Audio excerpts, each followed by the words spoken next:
नमस्कार दोस्तों, आप सभी का इम्पैक्ट एजुकेशन हब के इस ऑनलाइन प्लेटफॉर्म पर हार्दिक स्वागत है। फ्रेंड्स, अपन पढ़ रहे थे fundamentals of agricultural extension education. उसकी अपनी 2 क्लासें हैं, वो ऑलरेडी हो चुकी है। ये अपनी आज 3rd क्लास होने वाली है। इस क्लास में अपन बात करने वाले हैं जो एग्रीकल्चर एक्सटेंशन है या एक्सटेंशन एजुकेशन है उसके स्कोप के बारे में, यानी इसके स्कोप है वो क्या क्या होते हैं। इसके अलावा अपन देखेंगे कि एग्रीकल्चर एक्सटेंशन एजुकेशन है उसके अंदर क्या क्या कैरियर अपॉर्चुनिटीज हो सकती है, यानी आप इसके अंदर एक्सटेंशन एजुकेशन फील्ड के अंदर क्या क्या जॉब है वो लग सकते हो। तो इन दोनों चीज़ों की अपन इस क्लास में बात करने वाले हैं। तो चलिए स्टार्ट करते हैं अपन आज की क्लास को। इसमें बात करेंगे अपन स्कोप ऑफ एक्सटेंशन एजुकेशन, इसके अलावा कैरियर अपॉर्चुनिटीज। तो सबसे पहले अपन बात करते हैं स्कोप की। Scope of extension education, extension education जिसको हिंदी में कहते हैं प्रसार शिक्षा। जो एक्सटेंशन है इसको प्रसार कहते हैं, एजुकेशन का सबको पता है शिक्षा कहते हैं। तो प्रसार शिक्षा उसके स्कोप क्या है उसके बारे में अपन बात करते हैं। सबसे पहले है efficiency in agricultural production. Efficiency है उसका मतलब होता है दक्षता। दक्षता आप कह सकते हो इन एग्रीकल्चरल प्रोडक्शन, यानी जो कृषि उत्पादन है उसके अंदर दक्षता लाना। एग्रीकल्चर का जो अपना प्रोडक्शन है उसके अंदर दक्षता लानी है, यानी आपको कम जगह के अंदर ज्यादा मैक्सिमम प्रोडक्शन करना है, इफिशियंसी उसकी बढ़ानी है, उत्पादन उसका बढ़ाना है। तो ऐसा तभी पॉसिबल हो सकेगा जब आप एक्सटेंशन एजुकेशन के थ्रू, प्रसार शिक्षा के थ्रू जो न्यू टेक्निक्स है वो फार्मर तक पहुंचाओगे और फार्मर उनको अडोप्ट करेगा। तो ये एक इसका स्कोप हो गया। इसके अलावा सेकंड अपन बात करते हैं efficiency in marketing, distribution and utilisation. जो इफिशियंसी है दक्षता उसमें भी लानी है आपको, मार्केटिंग के फील्ड में भी आपको दक्षता लानी है, डिस्ट्रीब्यूशन यानी वितरण में भी आपको दक्षता लानी है, और उसके उपयोग में यूटिलाइजेशन में भी आपको दक्षता लानी है। और वो भी किसके थ्रू पॉसिबल हो सकता है, एक्सटेंशन एजुकेशन के थ्रू है वो पॉसिबल हो सकता है। इसके अलावा थर्ड अपन बात करते हैं conservation, development and use of natural resources. Natural resources से मतलब है जो प्राकृतिक अपने रिसोर्सेज है, प्राकृतिक नेचुरल जो अपने रिसोर्सेज है, प्राकृतिक सोर्स है, उनको आपको कंजर्वेशन करना है, यानी आपको उनका संरक्षण करना है, उनको बचाना है, संरक्षण आपको करना है। डेवलपमेंट उनमें करना है, यानी उनमें विकास आपको करना है। And use of natural resources, जो प्राकृतिक रिसोर्सेज है उनको बचाना है और उनका विकास करना है और उनको यूज करना है। तो ये भी किसके थ्रू पॉसिबल हो पाएगा, एक्सटेंशन एजुकेशन के थ्रू। अगर आपको नॉलेज होगा तभी आप प्रॉपर उसका यूटिलाइजेशन कर सकते हो।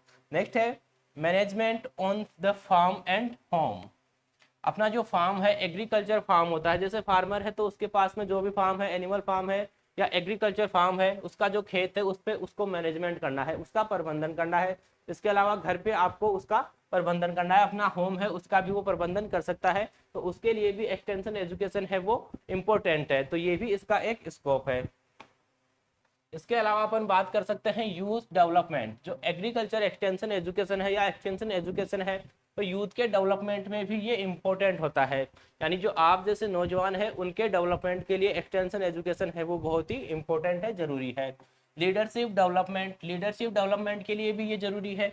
इसके अलावा कम्युनिटी डेवलपमेंट, जो समुदाय है, कम्युनिटी हिंदी में आप कह सकते हो समुदाय, तो समुदाय के डेवलपमेंट यानी विकास, समुदाय के विकास के लिए भी एक्सटेंशन एजुकेशन है वो जरूरी है। इसके अलावा रूरल एरिया, रूरल एरिया मतलब जो ग्रामीण क्षेत्र है, ग्रामीण क्षेत्र है उनके विकास के लिए भी, ग्रामीण क्षेत्र का आपको डेवलपमेंट करना है तो उसके विकास के लिए, इम्प्रूवमेंट के लिए, डेवलपमेंट के लिए एक्सटेंशन एजुकेशन है वो इम्पोर्टेंट है। तो ये भी इसका स्कोप है।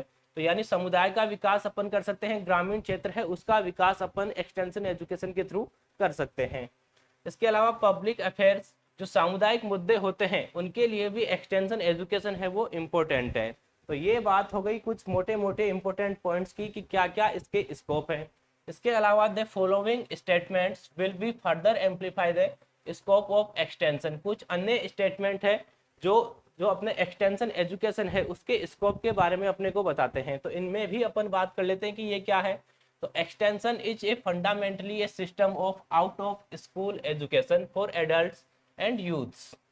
जो एक्सटेंशन एजुकेशन है, जो एडल्ट्स है, यूथ्स है, जैसे आप जैसे लोग हैं उनके लिए एक ये फंडामेंटल सिस्टम है आउट ऑफ स्कूल, यानी स्कूल के बाहर जो आपको शिक्षा दी जाती है, एजुकेशन दी जाती है, तो वो एक सिस्टम है। स्कूल में जो शिक्षा दी जाती है वो फॉर्मल एजुकेशन के अंदर आती है और ये नॉन फॉर्मल के अंदर आती है। तो ये आपको ध्यान रखना है, स्कूल के बाहर जो एजुकेशन देते हैं वो आप कह सकते हो कि ये एक्सटेंशन एजुकेशन है। It is a system where people are motivated through a proper approach. एक ऐसा सिस्टम है, ये एक ऐसी प्रणाली है जिसके अंदर जो लोग होते हैं उनको अपन मोटिवेट करते हैं, उनको प्रेरित करते हैं through a approach, proper approach होनी चाहिए, टू हेल्प देमसेल्व्स, यानी अपने आप की सहायता के लिए अपन उनको मोटिवेट करते हैं by applying science in their daily lives. किस तरह अपने उनको मोटिवेट कर सकते हैं, जैसे कोई भी साइंटिफिक टेक्निक है या विज्ञान है उसको वो अपने जीवन में काम में ले, daily lives in farming, agriculture अगर वो करता है, फार्मिंग अगर वो फार्मर करता है, यूज करता है, तो उसके अंदर वो उसको यूज में ले।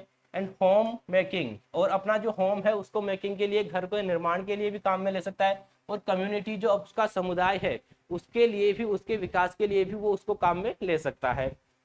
नेक्स्ट अपन बात करते हैं extension is education for all village peoples. जो एक्सटेंशन है वो सभी ग्रामीण लोगों के लिए एक शिक्षा है।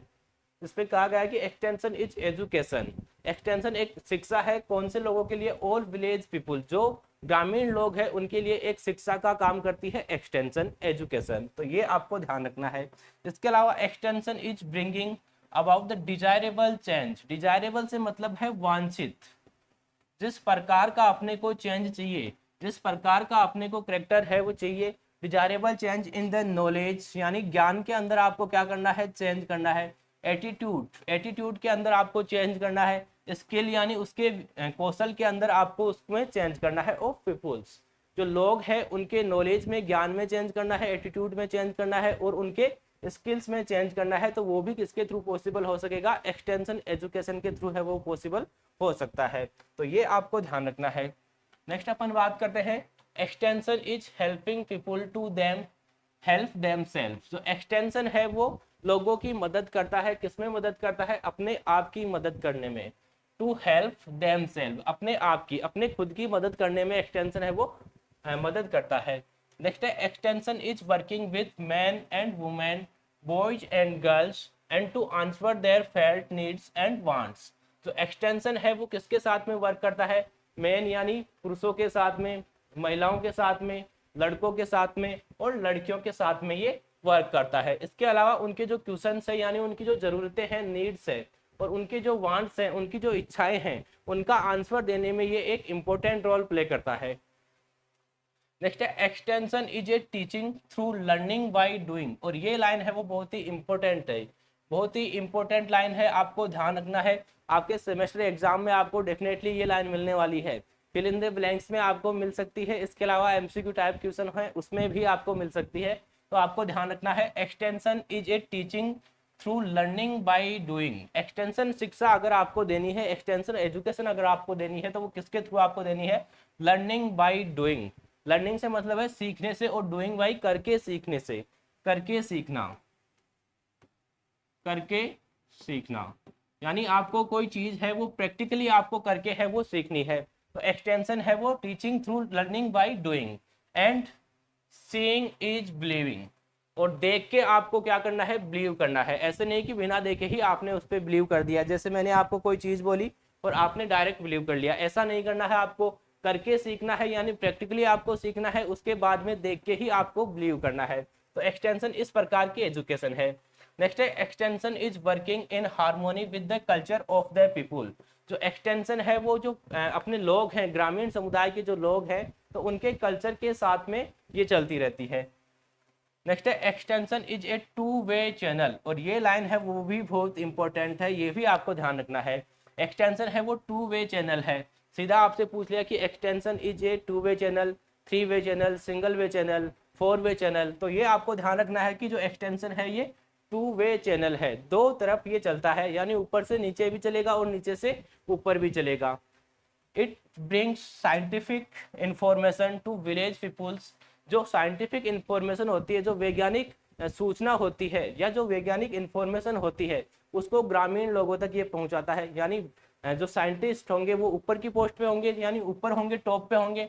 तो टॉप से जो इन्फॉर्मेशन है वो कहाँ तक आएगी भाई, रूरल एरिया तक आएगी, लोअर लोअर एरिया तक आप कह सकते हो। टॉप से डाउन आएगी, और डाउन से वापस आपको इन्फॉर्मेशन कहाँ पहुंचानी है, टॉप पे पहुंचानी है। तो दोनों वे के अंदर ये चलता है। And it is also takes the problems of the village people to the scientific institute for solution. और वापस ये क्या करता है, जो ग्रामीण लोग हैं उनकी अगर कोई समस्या है तो उसको साइंटिस्ट हैं जो साइंटिफिक इंस्टीट्यूट है उनके पास में पहुंचाता है कि उनकी समस्याओं को अपन सॉल्यूशन कैसे कर सकते हैं, उनका समाधान है वो कैसे कर सकते हैं। तो एक्सटेंशन है वो टू वे प्रोसेस हो गई, यानी ऊपर से नीचे भी चलती है और नीचे से वापस ऊपर चलती है। यानी जो फार्मर है उनकी अगर कोई प्रॉब्लम है तो उसको अपन रिसर्च इंस्टीट्यूट तक पहुंचाते हैं, साइंटिस्ट तक पहुंचाते हैं और वो उनका सजेशन ढूंढते हैं, उनका सॉल्यूशन ढूंढते हैं। इसके अलावा जो साइंटिस्ट है न्यू टेक्निक डेवलप करते हैं या कोई इन्फॉर्मेशन डेवलप करते हैं तो वो वापस अपन फार्मर तक पहुंचाते हैं। तो ये टू वे चैनल हो गया, ये आपको ध्यान रखना है। नेक्स्ट अपन बात करते हैं कैरियर अपॉर्चुनिटीज की। Career opportunities through extension education. जो एक्सटेंशन एजुकेशन है इसके थ्रू आप अपना कैरियर है वो कैसे बना सकते हो, यानी किस किस फील्ड के अंदर आप इसमें जॉब है वो कर सकते हो। तो सबसे पहले अपन बात करते हैं there are government, private and some consultancy service. यानी गवर्नमेंट जॉब भी है इसके अंदर, प्राइवेट जॉब भी है और कुछ कंसल्टेंसी यानी जो परामर्श वाले होते हैं, यानी जिससे आप किसी को सूचना देते हो या किसी की मदद करते हो, कुछ चीजें आप बताते हो। One can option for job as per his qualification and experience. इन तीनों के अंदर आप जॉब लग सकते हो अपनी योग्यता के अनुसार, क्वालिफिकेशन के अनुसार, इसके अलावा अपने अनुभव के अनुसार, एक्सपीरियंस के अनुसार। तो इन सभी के अंदर आप जॉब है वो कर सकते हो। नेक्स्ट है among government service there R post of assistant professor.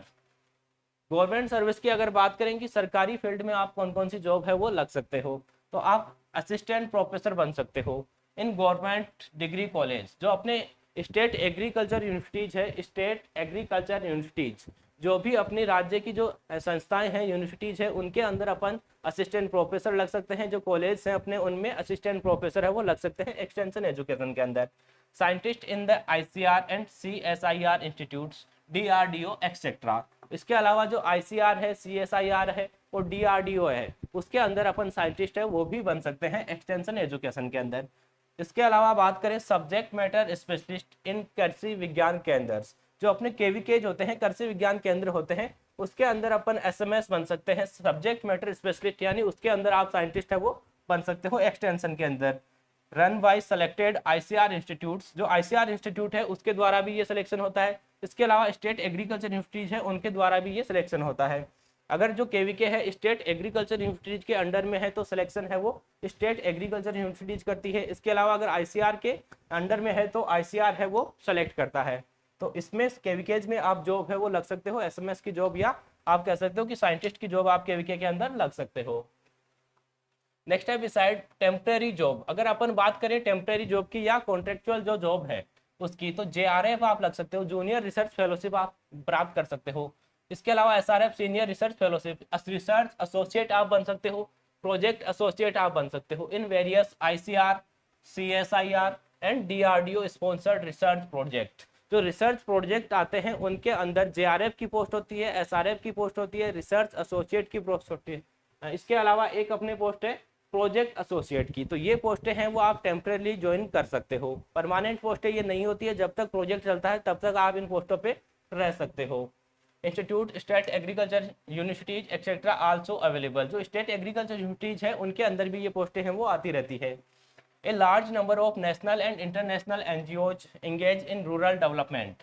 बहुत बड़ी संख्या के अंदर नेशनल यानी राष्ट्रीय और इंटरनेशनल यानी अंतर्राष्ट्रीय जो NGOs है वो ग्रामीण डेवलपमेंट के लिए, ग्रामीण समुदाय है उनके डेवलपमेंट के लिए लगे हुए हैं। And related rural development activities recruit extension person in different positions depending on the educational qualification and experiences. जो NGOs है उनके अंदर बहुत सारी पोस्टें आती रहती है, तो वो एक्सपीरियंस के आधार पर या क्वालिफिकेशन के आधार पर, शिक्षा के आधार पर या आपकी योग्यता क्या है उसके आधार पर और आपका अनुभव कितना है उसके आधार पर आप उसमें जॉब है वो कर सकते हो। तो ये कुछ टेम्परेरी जॉब है। इससे पहले अपन ने गवर्नमेंट जॉब देख लिए, तो ये जॉब है वो आप आसानी से प्राप्त कर सकते हो। तो आई होप आपको क्लास है वो अच्छी लगी होगी। अगर आपको क्लास अच्छी लगी है तो कमेंट करके जरूर बताइए और इस क्लास को आपके सभी फ्रेंड के साथ में शेयर जरूर करें। Thank you.